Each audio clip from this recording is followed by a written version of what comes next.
오늘은 교회란 무엇인가 이 시리즈 설교 세 번째로 교회는 영적 가족이다 라는 제목으로 말씀을 전하겠습니다.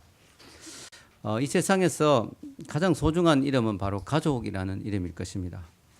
특별히 오늘같이 이렇게 대가족 제도가 사라지고 1인 가구 시대가 되면서 이 가족의 중요성이 더더욱 강조되고 부각되는 것 같습니다. 아무리 많은 것을 소유하고 있더라도요, 자신의 아픔과 기쁨을 같이 나눌 가족이 없다면 참 그 사람은 외롭고 고독한 존재일 것입니다. 고독은 담배보다 더 해롭다 이런 말이 있습니다. 여러 사람이 같이 있을 때 고독이 사라질 수 있죠. 특별히 가까운 가족이 있을 때 고독을 이길 수가 있습니다. 사람이 고독하면 건강에 그렇게 좋지 않다고 합니다. 심지어 사람이 아닌 원숭이도 고독하면 안 좋대요. 이게 실험을 통해서 또 확인이 됐는데요. 호르몬 중에 코르티솔 호르몬이라는 것이 있다고 합니다. 이 스트레스를 받거나 두려움을 느끼게 되면 이게 분비되는데 이 코르티솔 이 호르몬은 면역 체계를 억압해서 면역력을 떨어지게 하기 때문에 이게 분비되면 안 좋은 거죠. 원숭이를 가지고 실험을 해봤는데요. 원숭이 한 마리 우리에 집어넣어 가지고 자극적인 빛과 막 소리를 해가지고 원숭이를 괴롭혔더니 원숭이에게서 이 코르티솔 호르몬이 많이 분비가 됐다고 합니다. 그런데요, 그 우리에 똑같은 자극을 주면서 원숭이 한 마리를 더 집어넣었더니 똑같은 자극을 주었는데 이 안 좋은 코르티솔 호르몬 분비량이 반으로 줄었다고 합니다. 그리고 5마리 원숭이를 집어넣었더니 코르티솔 호르몬이 나오지 않았다고 합니다. 그래서 여러분 셀에 5명만 되더라도 여러분 이 스트레스를 이길 수 있는 그런 여러분이 될 줄 압니다. 서로 믿고 친밀한 관계를 갖는 공동체가 있다는 게 얼마나 축복된지요. 오늘같이 핵가족 시대, 외로움을 많이 타는 시대에 교회가 영적 가족이 되어준다는 것은 참으로 축복된 일이라고 생각합니다. 사실 신앙생활 제대로 하려면요, 이런 신앙 공동체가 너무나 중요해요. 그래서 많은 사람들이 멀리서 우리 교회를 찾아옵니다. 그 이유는 우리 교회에 와서 좋은 믿음의 공동체, 영적 가족들을 만나기 때문이죠. 우리 교회에 나오는 교인 중에 우선이라고 있습니다. 이 우선이가 집이 파주에 있어요. 처음에 이제 한동대를 졸업하면서 교회를 이제 서울에 와서 교회를 정하려고 알아보다가 누군가가 우리 교회를 소개했어요. 그래서 우선이가 온다는 말을 듣고 이제 우선이하고 연락이 돼서 통화를 했는데 집이 어디냐고 물어보니까 파주라는 거예요. 그래서 제가 거기 너무 먼 것 같다.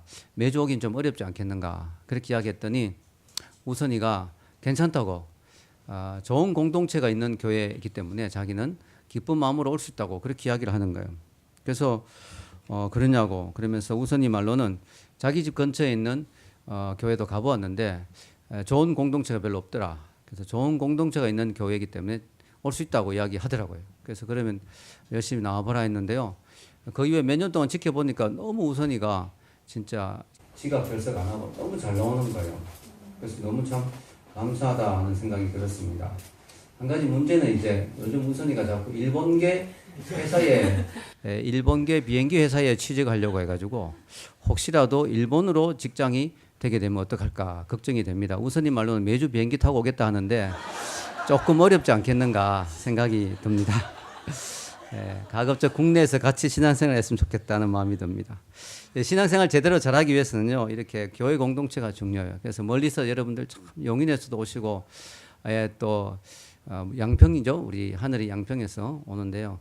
오면서 매주 철로 역정을 경험하는 것 같다고 그렇게 이야기했다고 합니다. 진이한테. 그만큼 멀리서 온다는 거죠. 힘들게. 자, 여러분 우리 현대인들 가운데 교회에 등록하지 않고 신앙생활 하는 사람들이 있어요. 그런 사람들은 위험한 거죠. 마치 아기가 태어나서 부모님 없이 그냥 혼자 던져져서 자라는 것 비슷하게 영적 보호가 없이 신앙생활 한다는 건 참 위험한 것입니다. 미국에 보니까요, 기독교 여론조사가 조지 바너가 조사해 보니까 미국의 성인 인구가 15% 이상 증가했는데 교회에 잘 나가지 않고 주일날 잘 나가지 않고 절기에만 나가는 그런 명목상의 그리스도인은 92%까지 늘었다고 합니다. 그만큼 많은 미국인들이 자기가 크리스찬이라고 하면서도 실제로는 교회에 제대로 출석 안 하는 사람이 아주 많이 늘었다는 거예요. 그래서 미국에는 정말로 기독교인이라 하지만 제대로 된 신앙생활을 하는 사람이 참 많습니다. 그래서 건강한 교회에 잘 소속되어 있지 않기 때문에 그런 것이죠. 찰스 콜슨 같은 분이 이런 말을 했어요. 주보에도 적어 놓았는데요.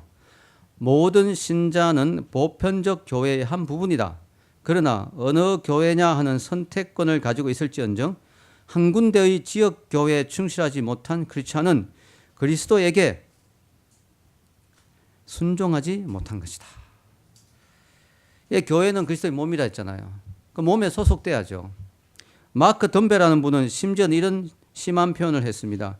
정기적으로 출석하는 교회가 없는 교인이라면 당신들은 지옥에 가기 딱 좋습니다. 이게 너무 심한 말인가요? 아니에요. 저는 이 말이 상당히 일리가 있다고 생각합니다. 교회 제대로 안 다닌다고 100% 지옥 간다고 말할 수는 없지만 제대로 교회 안 다닌 것 자체가 그 사람이 거듭난 크리스찬이냐 제대로 된 신앙이냐 하는 회의가 생길 수밖에 없어요. 그런 사람은 지옥 갈 수 있는 리스크가 확률이 상당히 높아지는 거죠. 교회 잘 다니고 있는 사람에 비해서는. 오늘 가정이 깨어지고 사회가 혼란스러워지고 삶이 힘들어질수록 제대로 된 교회를 선택하여 열심히 잘 다니는 것이 중요합니다. 특히 저희 교회는 주일 예배만 딱 드린 게 아니라 셀 모임이 있기 때문에 더더욱 교회 공동체를 경험하기에 너무 좋은 교회라고 생각합니다. 우리 셀 모임을 통해서 우리는 단순한 이야기만 하고 토론만 하는 게 아니라 삶을 나누죠. 그래서 전인적인 소그룹, 모든 삶을 다 나누는 그런 전인적인 소그룹. 그리고 주중에는 우리가 또 기도 제목을 올리지 않습니까? 그리고 같이 기도하지 않습니까? 이런 것이 바로 셀 라이프가 되는, 주중에도 계속 관심을 가지고 케어해주고 기도해주는 그런 공동체, 너무나 귀한 것이죠. 사막처럼 각박한 이 세상에서 오아시스와 같은 것이 아닐까 생각을 합니다.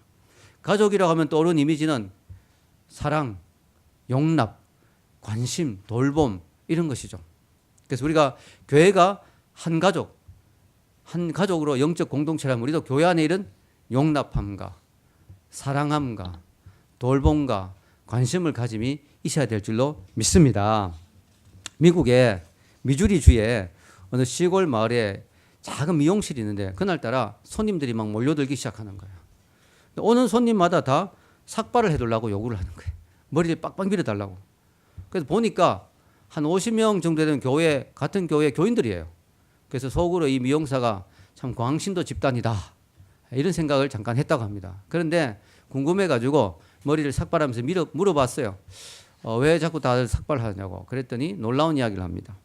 그 교회 교인들 가운데 아주 많은 사랑을 받던 한 소녀가 있었다고 합니다. 이 소녀가 암이 걸려가지고 암으로 투병생활 하는 가운데 머리카락이 다 빠져버리고 말았어요. 그래가지고 교회를 나오지 않는 거예요. 그러니까 담임 목사님하고 몇몇 교인이 신방을 갔더니 부끄러워서 못 나오겠다고. 소녀가 여자로서 머리카락이 하나도 없고 빡빡 대머리니까 부끄러워서 교회를 못 가겠다고 그 말을 했습니다. 그 말 듣고 교회에 돌아온 담임 목사님은 교인들에게 그 이야기를 했는데 교인들이 전부 하나같이 하는 말이 이 소녀가 교회에 올 수 있도록 편안한 환경을 만들어 줍시다 하고 담임 목사님부터 모든 교인이 소녀와 똑같이 삭발을 하기로 마음을 먹었어요. 그 머리를 다 밀어버린 거예요. 이 사연을 알게 된 미용사가 너무 감동을 해가지고 방송국에 연락을 했습니다. 소녀가 이 교회에 다시 출생하는 날 이 감동적인 장면을 영상으로 좀 찍었으면 좋겠다. 그래서 방송국에서 리포터가 나와서 이렇게 영상을 찍는데 소녀가 교회 가지 않으려고 하는 엄마가 비밀로 말하지 않고 교회 꼭 가자고, 교회는 가야 돼 그러면서 억지로 교회에 이제 데려갔습니다. 소녀는 모자를 탁 눌러 쓰고 교회를 딱 들어갔는데 딱 들어가 보니까 담임 목사님부터 모든 교인이 자기와 똑같이 머리가 하나도 없는 거예요. 그 모습을 보고 이 소녀가 슬며시 자기 모자를 내리면서 교회 교인들과 동화되는 모습을 보이는 거죠. 이 영상을 찍고 방송을 진행하던 리포터가 이런 말을 했습니다. 저는 크리스찬이 아닙니다. 그러나 언젠가 교회를 나가게 된다면 이런 교회를 나가고 싶습니다. 그렇게 눈물을 걸썽거리며 이야기를 했다고 합니다. 이게 바로 교회죠. 교회는 바로 영적 가족입니다. 교회는 바로 우리의 아픔과 슬픔과 기쁨을 같이 하는 곳입니다. 여러분 어떻습니까? 여러분은 여러분의 몸담고 있는 교회 교인들에게 관심이 있습니까? 그들의 고통과 아픔에 관심이 있습니까? 여러분 셀원들의 영적 상태에 관심이 있습니까? 그리고 그들이 힘들다면 같이 동행해 줄 마음이 있습니까? 몇 년 전 어떤 선교 잡지에 나온 이야기입니다. 아프리카의 어떤 산골의 작은 시골 마을에 복음이 들어가게 됐습니다. 감사하게도 그 마을의 주민들 대부분이 예수님을 믿게 됐어요. 그 선교사님이 그들에게 신앙생활 제대로 하려면 꼭 개인 기도 시간이 있어야 된다. 그렇게 가르쳐 주었습니다. 그래서 이들이 마을에서 좀 떨어진 숲속에 자기만의 기도 처소를 만들었습니다. 조그맣게 그렇게 뭐 바위 틈 위에 또는 뭐 숲에 풀을 베고 이렇게 해서 자리를 만들어 자기의 기도 처소들을 각각 숲속에 만들었어요. 그리고 매일 거기에 하루 몇 번씩 기도하러 갑니다. 이 길이 너무 귀한 거죠. 각자의 길이 다 있는 거예요. 다 기도 처소에 숲 안에 다 있는 거죠. 이 길을 그들은 기도 길이라고 불렀습니다. 혹은 생명 길이라고 불렀습니다. 그런데 시간이 지나다 보니까 어떤 사람이 기도에 게을리하게 된 거예요. 그러니까 자꾸 가던 길을 안 가게 된 거죠. 그러니까 좀 지나니까 그 기도 길에 자기가 가는 기도 길에 풀이 무성하게 자라게 됐습니다. 그때 이제 그것을 본 어떤 사람이 그에게 찾아갑니다. 형제님의 기도 길에 풀이 많이 자랐어요. 그렇게 말하면서 그의 기도 자리에 같이 기도하러 동행해 주는 것이죠. 그래가지고 그가 신앙을 회복할 때까지 그 기도 길을 같이 걸어 주었다고 합니다. 참으로 아름답고 감동적인 이야기죠. 여러분도 마찬가지입니다.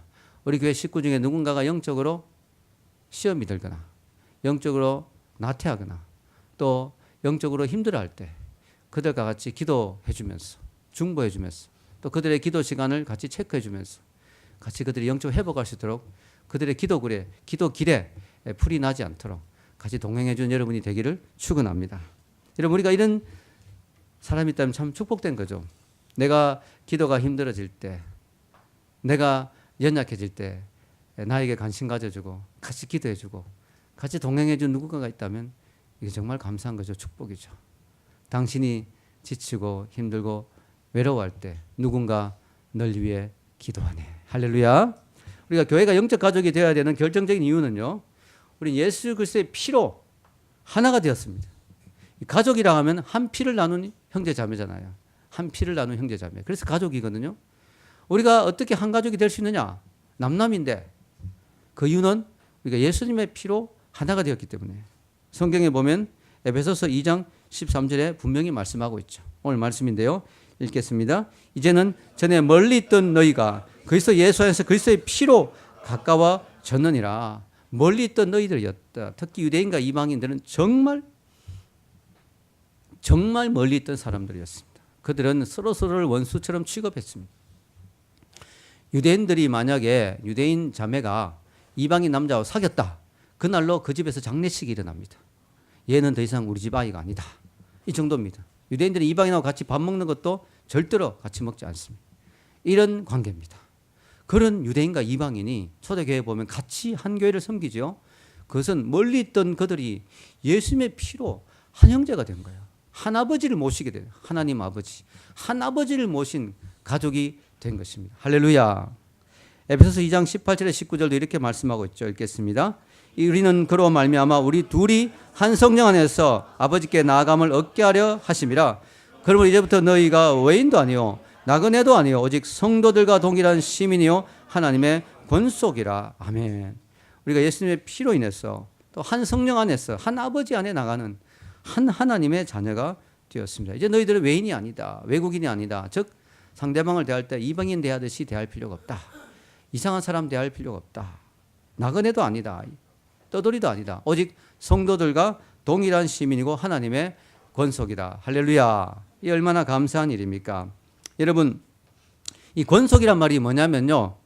한 집안의 가족이다. 한 패밀리의 한 집안의 멤버다. 한 집안의 같은 가족이다. 이런 뜻입니다. 우리 예수님 안에서 한 집의 같은 가족이 됐어요. 여러분 지난 시간에 교회는 진리의 기둥과 터이다라고 할 때 교회는 하나님 아버지의 집이다 그랬죠. 우리가 한 집의 식구들이에요. 우리는. 아멘. 한 집의 식구들입니다. 대단한 거죠. 우리가 교회 가서 되게 분위기 좋은 교회 가면 야 교회가 가족 같다 이런 말 하는데 그게 틀린 말이에요. 가족 같은 게 아니고 가족입니다. 아멘. 교회는 한 가족이에요. 한 가족. 성경에 보면 초대교회 교인들이요. 자기 소유를 팔아가지고 사람들에게 막 나눠주는 걸 봅니다.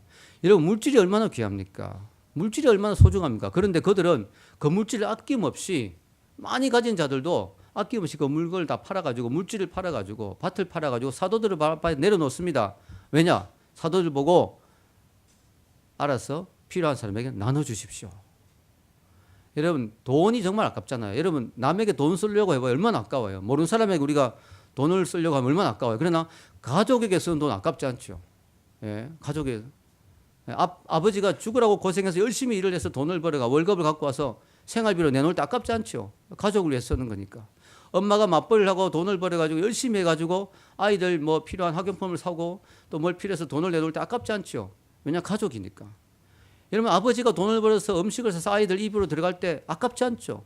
너무 기쁘죠. 가족이니까. 아깝지 않은 거예요. 초대교회 교인들이 어떻게 해서 같은 교회 식구들끼리 이렇게 자기의 물질을 다 내놓고 줄 수 있었을까요? 그것은 그들을 한 가족으로 생각했기 때문에 가족이니까 아깝지 않은 거예요. 아멘? 아깝지 않은 거예요. 서로 나누고 베풀고 섬길 때 하나님의 사랑이 거기에 함께하는 것이죠. 그런 교회는 쉽사리 무너지지가 않습니다. 이 지구상에서 가장 큰 나무가 어떤 나무라고 생각하세요? 레드우드라는 나무라고 합니다. 레드우드. 미국에 있는 나무인데요. 얼마나 큰지요. 미국 삼나무인데요. 미국 삼나무 높이가요. 자유의 여신상 높이하고 맞먹는다고 합니다. 그리고 한번 자라면요. 수명도 커서 수백 년 동안 간다고 합니다. 나무의 높이와 무게와 크기를 생각할 때 그리고 오랫동안 나무가 튼튼하게 서 있는 걸 생각할 때 많은 사람들이 생각하기를 이 나무의 뿌리가 정말 깊은 진짜 지구의 중심까지 내려갈 정도로 깊은 뿌리를 내리고 있겠구나 라고 생각하는데 생각보다 뿌리가 그렇게 깊지 않다고 해요. 그럼 어떻게 해서 이 나무는 뿌리도 깊지 않은데 이렇게 잘 안 넘어지는가? 알고 보니까 이 삼나무끼리는 서로서로 뿌리가 막 엉켜 있다고 합니다. 서로서로 엉켜가지고 꽉 잡고 있어서 웬만해간 넘어지지 않는다고 합니다. 여러분 마찬가지입니다. 이 삼나무가 큰 숲을 이루면서 서로서로 뿌리가 엉켜서 같이 지탱하듯이 우리도 교회 공동체를 통해서 서로서로 지탱해주고 붙들어주어서 우리가 천국까지 가는 것입니다. 할렐루야. 넘어지지 않고 영적으로 실족하지 않고 천국까지 가는 거예요. 여러분 사탄은 우리를 공격합니다. 영적인 시험이 있습니다. 여러분 세상은 너무나 악합니다. 우리가 서로를 붙들어주고 서로를 세워주지 않으면 우리는 감당할 수가 없어요. 그래서 교회 공동체 너무나 귀한 거죠. 우리는 오다 가다 만난 사람들이 아닙니다. 우리는 영화관에 또 연극 콘서트에 옆자리에 앉아있는 사람들이 아닙니다. 우리는 같이 천국까지 가야 될 하나님의 가족입니다. 피를 나눈 형제보다 더 귀한 진짜 가족입니다. 초대교회사를 읽어보면요. 우리나라 초대교회 이 믿음의 선배들 있잖아요. 우리 조상들 정말 믿음이 대단했던 것 같아요. 정말 훌륭했던 것 같아요. 정말 아름다운 기록들이 많습니다. 그 중에 하나를 제가 소개합니다. 1890년대 후반에 여러분 1890년대라면 정말 옛날이잖아요. 서당의 훈장님 한 분이 예수님을 믿게 됐어요. 그래 이분이 이제 예수님을 믿고 나니까 서당에서 이제 예수님을 가르치는 거예요. 복음을. 그다음에 훈장님이 믿게 되니까 자연스럽게 다 믿게 됐어요. 그래서 온 마을이 많이 복음화가 됐습니다. 그 마을이 어디냐? 강화도 북단 홍이마을이란 마을입니다. 그 마을에서 이제 훈장님을 통해서 많은 사람들이 예수님을 믿게 됐는데요. 이제 그러니까 교회를 세워야 되겠다 해서 이 서당 훈장님의 그 서당을 예배당으로 이제 삼아가지고 여기서 예배 모임을 가지면서 교회가 세워지게 됐어요. 그런데요, 이 사람들이 예수님을 너무 뜨겁게 믿다 보니까요, 세례를 받으면서 우리 이름을 바꾸자. 우리 유교적인 이름을 바꾸고 성경적인 이름을 갖자. 이렇게 해서 이 사람들이 이름을 새로 갖기로 마음먹습니다. 그런데 너무 놀라운 사실은요, 어떻게 이름을 짓느냐? 성은 어차피 조상들이 물려준 거니까 김씨든 이씨든 박씨든 성은 그대로 하고 이름은 새로 짓는데 돌림자를 하자. 왜냐하면 우리는 주 안에서 한 형제니까. 한 형제니까 돌림자를 하자. 형제들 돌림자 하죠. 그죠? 제가 원기인데 제 친척이 윤기거든요. 오늘 윤기 안 나왔는데 윤기거든요. 여러분 기자로 막 돌아갑니다. 돌아가요. 여러분 돌림자를 쓰자. 이렇게 된 거예요. 그래가지고요. 어떻게 했느냐면요. 그럼 돌림자라는데 그럼 뭐로 돌림하자? 그러면 주님 안에서 하나님 안에서 하나 되신 한일자를 쓰자. 한일자. 끝에 일자를 붙이자. 좋다. 그러면 앞에도 무슨 자를 붙이자. 그거는 우리가 제비 뽑자. 이래가지고 종이 쪽지에 한자씩 적는 거예요. 충성스러운 충자, 믿을 신자, 사랑의 자 이런 거 다 해가 쪽지를 집어넣어 하나씩 뽑는 거예요. 뽑는 게 자기 이름 되는 거야. 그래가지고 그 교회 박능일, 권신일, 권인일, 권문일, 권청일, 권혜일, 김경일, 김부일, 주광일, 장량일 이런 이름의 일자 돌림의 이름이 나오게 됐습니다. 이게 이제 유행처럼 퍼져나가기 시작해서 전국 교회로. 그래가지고요. 어떤 말은 신자를 돌림으로 했습니다. 그러니까 방달신, 방합신, 방도신, 방족신, 서한신, 서풍신, 황한신, 황초신, 황여신, 황복신 이런 이름이 나오게 됐어요. 교회 안에 교인들이 다 이름이 통일되는 거예요. 그런데 이게 문제가 되기 시작했습니다. 왜냐하면은 이 돌림자 이름을 짓다 보니까요. 한날 한시에 세례를 받으면서 이름을 짓는데 같이 세례받는 그날 삼촌과 조카가 같이 세례를 받는 경우가 있거든요. 이게 우리나라에는 전통적으로 돌림자는 친족 간의 촌수와 학렬을 결정짓는 것이기 때문에 상하 간의 서열이 분명해요. 그래서 윗대 돌림자를 아랫대에 쓸 수가 없거든요. 근데 윗대 삼촌이나 또 밑에 막 조카가 같이 막 돌림자를 써버리니까 이게 질서가 깨지는 거예요. 유교적인 전통의 질서가. 그런데도 이 사람들은요, 눈 하나 깜짝 안 합니다. 유교적인 질서보다, 조상들의 질서보다 성경적인 가족의 질서가 더 중요하다고 생각해서 과감하게 그 이름을 짓고 심지어 자기 호적에도 올렸다고 합니다. 그때 당시 정말 족보나 그런 학렬이 생명보다 더 귀하게 여겨졌던 그 당시 1800년대 이런 일이 일어났다는 것은 그때 우리 믿음의 선배들의 신앙이 얼마나 뜨거웠는지, 그리고 그들이 서로서로 얼마나 가족으로 생각했는지를 보여주는 놀라운 증거라는 것이죠. 여러분, 우리는 이렇게 주 안에서 한 가족입니다. 그리고 이 가족은, 이 관계는요, 잠시가 아니고 영원합니다. 영원. 왜냐? 우리는요, 천국 가서도 영원히 살 관계이기 때문에, 우리는 천국 가서도 영원히 같이 살 거예요. 그러니까 이 가족 관계는요, 잠시 생기는 가족 관계가 아니에요. 영원한 관계예요. 영원한 관계. 여러분, 우리가 아무리 소중히 여기는 우리 친구나 친척이나 가족이나 직장 동료나 그 누구도요, 영원히 함께 할 수는 없어요. 여러분, 죽음의 순간까지 그나마 그래도 같이 가주는 사람은 가족이에요. 죽는 순간에 내 손을 잡아주고 옆에 있어줄 사람은 가족이에요. 그러나 가족조차도 뭐예요? 죽음의 마지막 자리까지는 같이 가지 못해요. 먼저 가시오 이렇게 되는 거지 같이 갈 수 없어요. 그리고 먼저 가지만 뒤따라 간다는 보장이 없어요. 그 사람이 가는 그곳에 간다는 보장이 없어요. 몇 년 전에 다큐멘터리식으로 만들어진 영화 한 편이 한국 사회에 큰 감동을 준 적이 있죠. 제목이 니마 그 강을 건너지 마오. 누가 또 감사하게도 저에게 영화 티켓을 주셔서 저희 집사람과 함께 그 영화를 볼 수가 있었습니다. 그 영화 내용은 정말 단순하죠. 평생을 사랑하며 살았던 할머니 할아버지의 스토리를, 삶을 그대로 각색하지 않고 그 모습 그대로를 다큐멘터리로 찍어서 보여주는 내용인데 참 감동적이었습니다.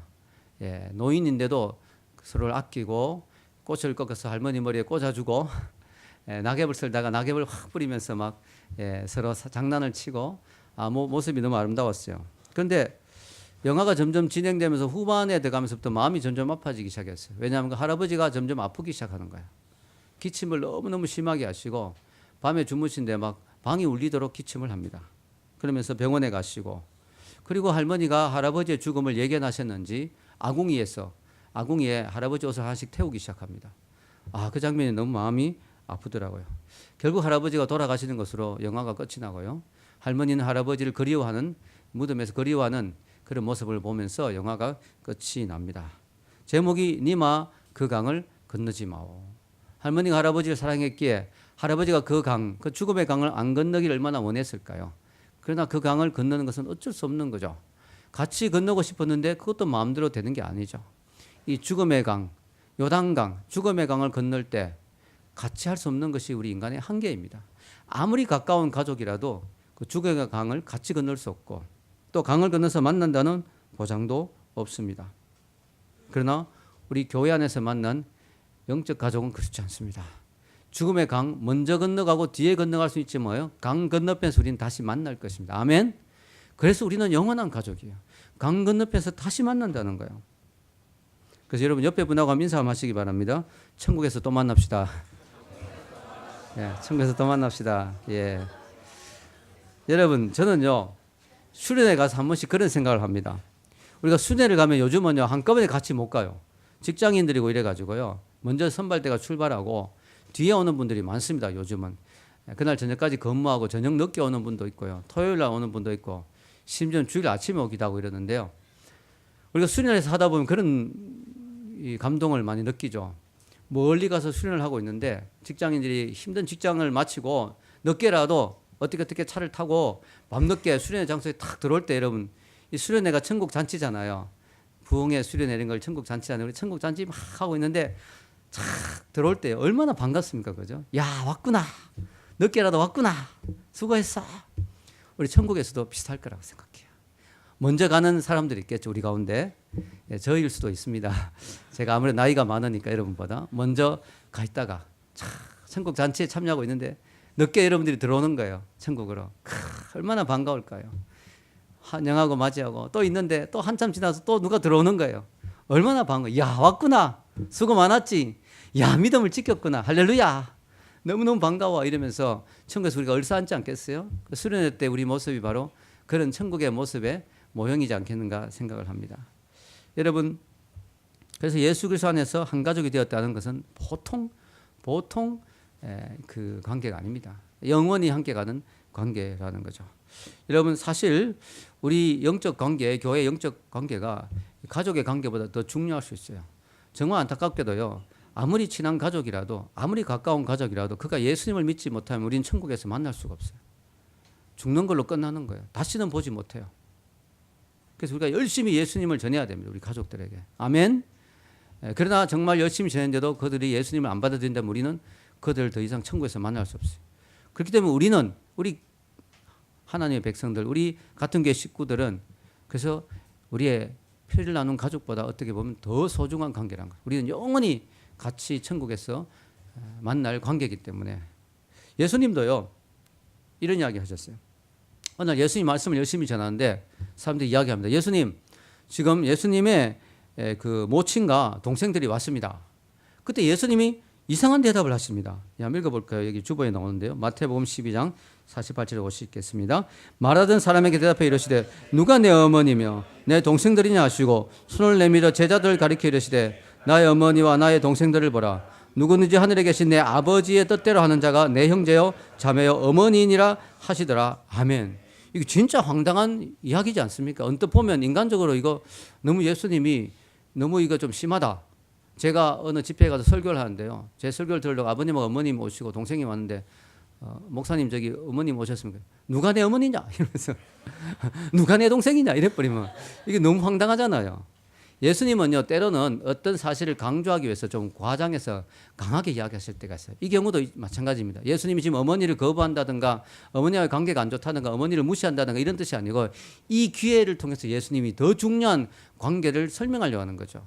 내 어머니, 내 모친, 내 동생이 왔지만 그들이 하나님 안에 있지 않으면, 예수 그리스도 안에 있지 않으면 사실은 그들은 나의 영원한 가족이 될 수 없다.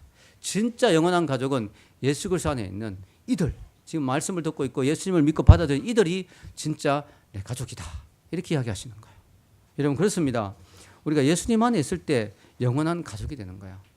천국 가면은 우리가 어디서 어떻게 살지 잘 모르겠어요. 그러나 제가 전에도 이야기했지만 우리 교인들끼리는 같은 동네에 살 수 있는 가능성이 높아요. 그렇지 않겠습니까? 하나님이 여기서 우리가 늘 친했는데 천국 가서도 친한 사람까지 있으면 좋잖아요. 그래서 여러분, 우리는 천국 가서도 영원히 같이 봐야 될 수도 있어요. 그래서 교인들끼리는 원수지면 안 된다. 천국 가서도 계속 봐야 되니까 늘 친하게 지내시기 바랍니다. 아멘. 결론을 내리겠습니다. 저는 오늘 교회는 영적 가족이다 이런 제목으로 말씀을 전했는데요. 요즘 세상이 너무나 살벌하고 경쟁적이죠. 잔인한 약육강식의 시대입니다. 그러나 교회는 그런 곳이 되어서는 안 되죠. 서로 하나된 영적 가족이기 때문에 사랑하고 용납하고 허물을 덮어주고 또 격려해주고 기도해주는 관계가 돼야 될 줄 압니다. 여러분 어떻습니까? 여러분 강북대학연합교회 여러분 나와서 치고 출석하고 계신데 여러분은 이 교회를 여러분의 가족으로 생각하십니까? 이 교회를 여러분 한 가족으로 공동체 의식을 느낍니까?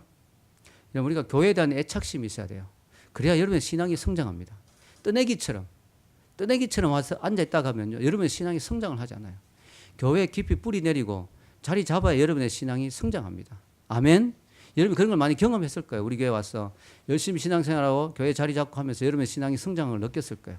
그냥 언제든지 다른 교회 가야지 생각하고 오는 사람은 신앙이 성장하지 않는 걸 많이 느꼈을 거예요. 여러분 할 수만 있다면 교회에 와서 주일날 정말 멀리 타지에 가지 않는다면 가급적이면 주일날 본 교회에 와서 예배 드리는 게 맞습니다.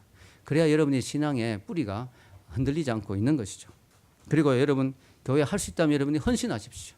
여러분이 가진 재능을 가지고 여러분이 어떻게든지 교회에 섬기고 헌신하도록, 그렇게 할 때 여러분이 교회에 대한 애착이 생기고 교회에 대한 열심이 생기는 거예요. 지난주에 제가 교회가 그리스도의 몸이라고 은사대로 성결하고 했더니, 은사가 뭐냐고 했더니 또 우리 수빈이하고 희찬이는 내 은사가 뭔지 잘 모르겠는데 하면서 그래도 청소하는 은사 있는 것 같아요 하면서 남아가 청소를 다 해주고 갔어요. 그 마음이 너무 귀하잖아요. 여러분 우리가 어떻게든지 교회를 섬기고 헌신하는 마음. 그리고요, 성경에 분명히 말씀하고 있거든요. 물질이 있는 곳에 내 마음이 있다. 그래서 여러분 교회 여러분 물질로도 헌신하시기 바랍니다. 여러분 제가 교회를 하면서요 그걸 많이 봅니다. 교회 정말 사랑하고 교회를 아끼는 사람은 정말 물질로도 헌신한다는 것을 우리가 많이 볼 수가 있어요. 물론 아직까지 믿음이 부족하거나 아직까지 교회의 마음을 못 주었을 때는 여러분 믿음대로 하는 것이죠. 그러나 여러분이 정말 헌신할 때 거기에 하나님 축복이 함께하고 또 여러분 그 헌신하는 가운데 여러분의 신앙이 자라는 것이죠.